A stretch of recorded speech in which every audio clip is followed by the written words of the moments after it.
Some mornings, I just stand in the kitchen and stare, not even sure where to start. The sink is full from yesterday, the pantry's spilling over with half-used bags, and the reusable bags from last week's grocery run are still on the floor. And I'm just holding my coffee still untouched. It's not really the clutter that's exhausting. It's the feeling that you're not in control anymore, not of your space, not your time, not even your own mind. If you're in that phase where tidying up isn't about being organized, it's about surviving the day, then this video might be a gentle place to begin.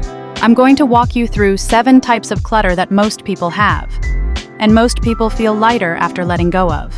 These are things I've decluttered in my own home and helped dozens of women clear out too. No shopping, no Pinterest-worthy makeover, just a quiet shift. And the first one, it seems harmless, but it might be the reason your house keeps getting messy again and again. You know those things that were meant to be practical but never actually got used. A special bottle of sauce someone gave you. A face mask you meant to try. A jar of bath salts that's been waiting for the right evening for 3 years. These items don't look like clutter, that's why they stay so long. But every time you see them, there's a small mental sigh. A quiet, maybe later that never comes. Start simple. Pick one drawer or shelf. Just one. Ask, would I pack this if I moved tomorrow? If not, it's probably just sitting there stealing space and mental energy. I used to keep a row of teas for guests, but no one drank them. I didn't either. They just stared at me while I reached past them every morning, so I let them go. And that shelf instantly calmer. Letting go of things that never fit your real life makes room for the things that do. And once you start seeing your space with fresh eyes, the next step is knowing how to keep it that way. With a few tiny habits that take less than 5 minutes. Tomorrow, I'll be sharing 10 cleaning habits that make keeping a tidy home way easier, even if you hate cleaning. It's the kind of video that shifts your daily routine without adding more to your plate. Don't miss it. Some gifts are lovely in theory, but they quietly become your problem to solve. A scented candle you'll never light because it gives you a headache. A mug that doesn't fit your cupboard. A skincare set that isn't right for your skin but you feel too guilty to toss. Here's the truth, when someone gives you something, they give it with love. But once it's in your home, it takes up your time, your space, and your energy. So here's your permission. You're allowed to keep the intention and let go of the item. I once held on to a summer gift basket from a friend full of things that were just not me. Cute, yes, but it sat untouched for weeks. Eventually, I pulled out the one thing I actually liked, donated the rest, and sent her a message just saying how much I appreciated her. No guilt, no clutter. Gifts don't have to stay forever to be meaningful. Now let's look at another type of silent clutter, the kind that multiplies without you even noticing. Sometimes we don't realize how many duplicates we've collected until we open a drawer and find 4 of the same thing. 3 vegetable peelers, 5 pairs of scissors, a whole cluster of spatulas that all kind of suck. Most of the time we buy again, not because we need more, but because we couldn't find the original, or we didn't like how it worked in the first place. Try this, pick one category, maybe kitchen tools or bathroom products. Pull them all out. Lay them on the table. You'll see what you actually use, and what you're just keeping out of habit. Last month I did this with scissors. We had 6 pairs, but only one sharp one we reached for every time. The rest, dull, sticky, too big, too small. Out they went. And suddenly that drawer felt breathable again. Decluttering duplicates isn't about being minimal, it's about removing the clutter that's hiding in plain sight. Next, let's talk about something that was meant to help, but ended up doing the opposite. Reusable bags, organizers, storage bins. All those things we bought to make life easier until they quietly took over the space they were meant to fix. Let's take reusable bags as an example. They sound great. Better for the planet. Handy. But when you've got 20 of them stuffed into every closet and car trunk, they're not helpful anymore. They're clutter.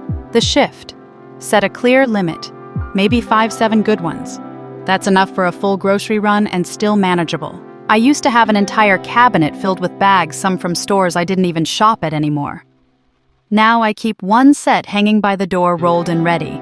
The rest I donated to a local food bank that actually needed them.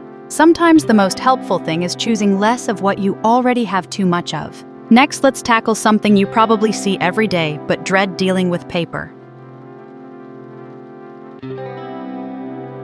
Paper doesn't look like a problem until it spreads. A bill on the counter, school forms on the fridge, notes, receipts, coupons.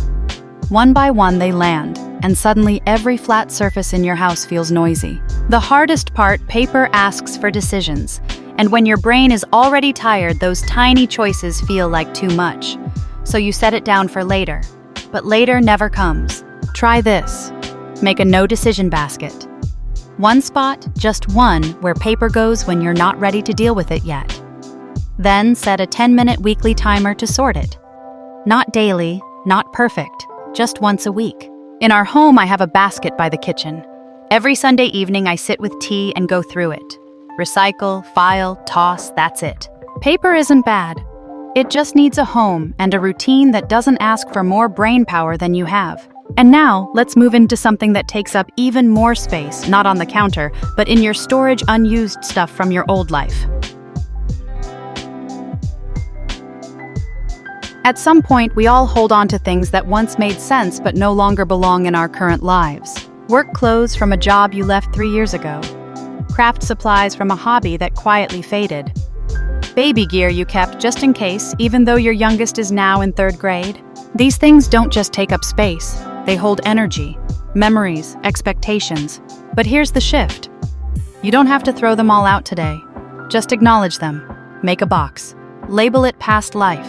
And give yourself permission to revisit it only when you're ready. I had a bin full of teaching materials from when I used to work full-time in schools. It sat untouched for years. One day I opened it, picked 3 things I wanted to keep, and let the rest go. It felt like exhaling after holding my breath too long.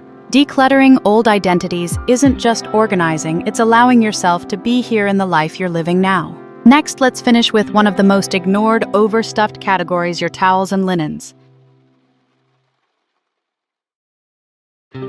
It sneaks up on you. 1 extra set of sheets, then 2, then beach towels, guest towels, mystery pillowcases with no match, until your linen closet becomes a game of Tetris. But here's the thing: most families only use a few of those items on repeat. The rest just taking up shelf space and making laundry harder. Try this.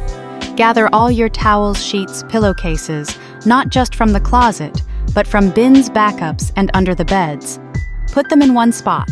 See what you actually use, what fits your current beds, your real routines. I used to keep 6 sets of sheets thinking I needed options, but I only ever rotated between 2. The rest were stained, itchy, or didn't fit. Letting them go freed up 2 full shelves and made laundry day feel like less of a chore. You don't need more storage. You need fewer things that make your day harder than it needs to be. Now let's gently wrap this up, because decluttering isn't just about stuff. It's about feeling more in control of your space and your time. You don't have to do it all. You don't need to fix your whole house this week. Sometimes one drawer, one shelf, one quiet decision is enough to start shifting the way your home feels. If even one of these ideas helped you breathe a little easier, then that's already something worth keeping. And if you're looking for something gentle to try next, I have a video that walks through how to declutter different areas one by one. It might give you the nudge you need without the overwhelm. If this video felt helpful, you can tap like just so I know what's truly making a difference for you. And if you've ever cleaned for hours only to wake up the next day to the same mess, you need to watch tomorrow's video. 10 cleaning habits that make keeping a tidy home way easier. It's the small daily moves that change everything, and once you know them, you'll never go back.